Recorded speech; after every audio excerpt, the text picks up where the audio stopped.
The Primorsk loading station, Russia's largest oil export hub, is still struggling to get back to full operation after the Ukrainian drone strikes in mid-September. On the night of September 12th, Primorsk, located on the northern coast of the Gulf of Finland, was hit by multiple Ukrainian SBU drones. Ukraine claims they hit two Shadow Fleet tankers named Kusto and Kai-Yun and a pumping station, sparking fires and forcing a suspension of port operations. Due to the scale of the attack, operations at St. Petersburg's Pulkovo airport were briefly suspended. And although no injuries were reported, Ukrainian sources and analysts estimate Russia could lose up to $40 to $41 million per day of export revenue while Primorsk is offline. Primorsk handles about 60 million tons of oil per year. Depending on how long the port remains shut or restricted, total losses could pile up into the hundreds of millions of dollars fairly quickly. In the last few months, Ukraine has made it a priority to target Russian refineries, oil pipelines, export hubs, and depots.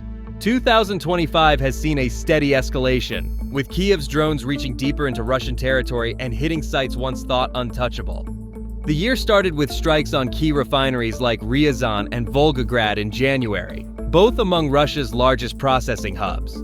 Ryazan, with a capacity of around 262,000 barrels per day, was shut down after a January 24th hit, while Volgograd, at nearly 300,000 barrels per day, caught fire on January 31st. In February, the Saratov refinery was also struck, followed shortly after by Syzran in the Samara region.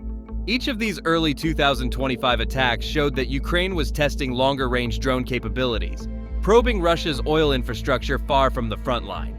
In August, Novokuybishevsk refinery in Samara was forced to halt primary processing after a late July attack, while Saratov was struck again on August 10th. Around the same time, Ryazan came under fresh fire and was running at about half of its capacity. Volgograd was hit again in mid-August, shutting down multiple crude distillation units. Even the Druzhba pipeline pumping station at Unecha in Bryansk was attacked in August, raising concerns in Europe about possible supply risks. The Sochi oil depot was ignited on August 3rd, and Novoshakhtinsk in Rostov was struck on August 21st. In fact, as research was conducted for this video, the Kurishi refinery in the Leningrad region, one of Russia's largest, with a capacity of roughly 350,000 barrels per day and 17.7 million tons of crude oil per year, was also hit. According to reports, Ukraine launched a massive drone assault, reportedly dispatching at least 361 drones overnight toward Russian targets. Russian air defenses downed 3 drones in the Kurishi area, according to Regional Governor Alexander Drozdenko. Imagine downing 3 drones out of 361. That's less than 1 drone shot down out of every 300. Now the question is, why is Ukraine targeting Russia's refineries? Number 1, money. Oil is Russia's biggest cash cow. In 2024, Russia earned about $192 billion from crude oil and oil product exports, according to the International Energy Agency. By knocking out refineries and export hubs, Ukraine slices into those daily revenues. Estimates say as much as $30 to $40 million per day can be lost when a major facility like Primorsk or Ryazan goes offline. Less money in Moscow's pockets means less cash to keep financing the war. Secondly, refineries aren't just about exports. They keep Russia's domestic fuel supply running.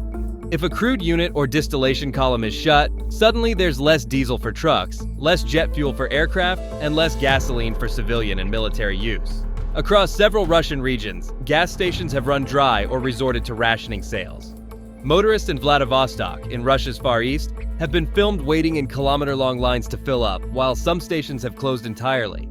Thirdly, pipelines and refineries are just easier targets overall.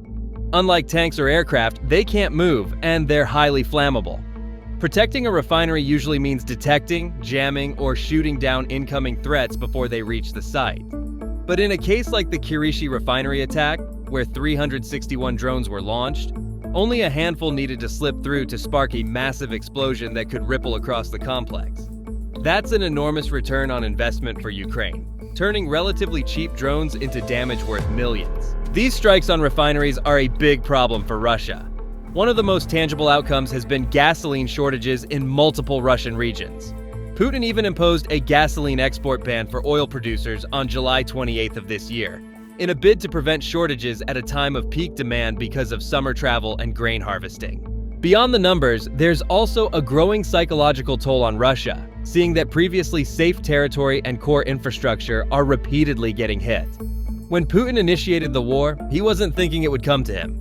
Ukraine's ability to strike deep into Russia's heartland refineries and export terminals sends a powerful message. No part of Russia's energy infrastructure is necessarily out of reach. These hits are not just affecting Russia. Other countries are feeling the squeeze as well. When export hubs like Primorsk are hit, market prices are bound to rise. Plus, insurers for these shipping lines add war risk premia. Right now, Russia's biggest oil loading port is temporarily shut down due to the strikes, and there is still no news on how fast Russia plans to repair the damage and get the site up and running again. Now, many export vessels have to reroute shipments to friendlier or lower-risk ports. With Europe basically off the table since late 2022, Russia is trying to be strategic by finding ways to move its oil in large quantities despite Western sanctions.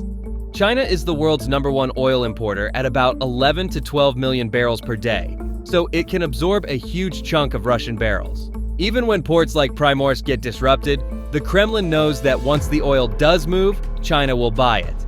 That steady demand keeps cash flowing, even if at a discount.